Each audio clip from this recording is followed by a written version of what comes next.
Good morning, everybody. I am on my way to a closing. A first-time home buyer is going to get their keys on this beautiful morning, and I got a bit of a commute ahead of me, so I wanted to share some thoughts and recent experiences. Really nothing new to me, but might be new to some of you guys. I've done a few videos on this topic in the past, but there never seems to be a shortage of necessity in reminding people, especially if this is your first, second, heck, third, fourth. I guess technically if you're doing something, just a couple times, it can seem new, each time. But when purchasing a home from a builder, it is vital that you get all of your shopping out of the way as far as mortgage comparisons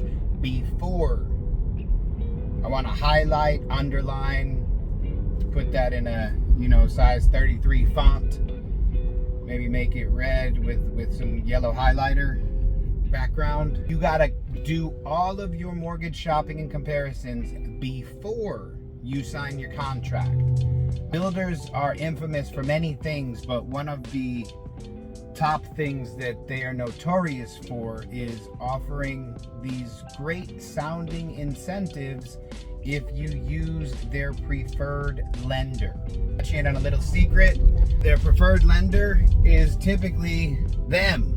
they probably own a piece of the lender. So typically in a builder's transaction, you're buying the home from the builder, you're using their title company that they probably own, and then you're also using their lender that they probably own a piece of.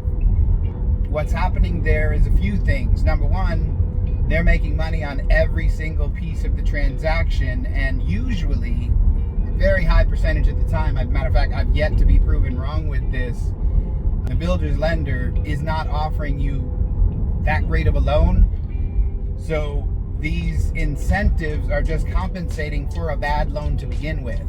I have 2 transactions in my pipeline at this very moment that are builder transactions, and even without our getting the incentives, I think in one case they were getting 2% seller concessions, which amounted to over $16,000. Even without our getting $16,000, I was still saving that borrower money.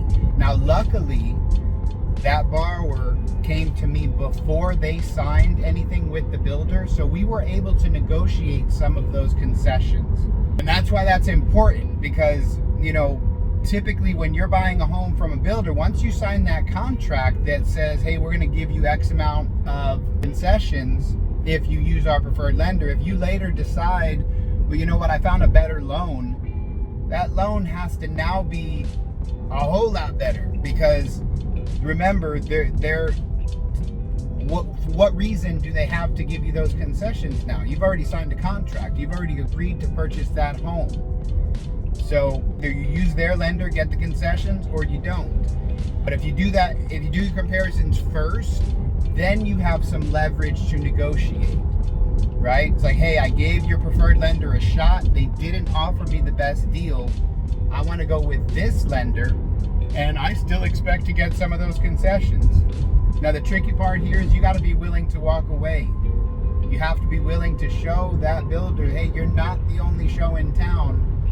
If you don't want to play ball, then we'll find somebody that does. Now, obviously, you got to be fair. We don't want to be asking for the moon, the sun, and the stars.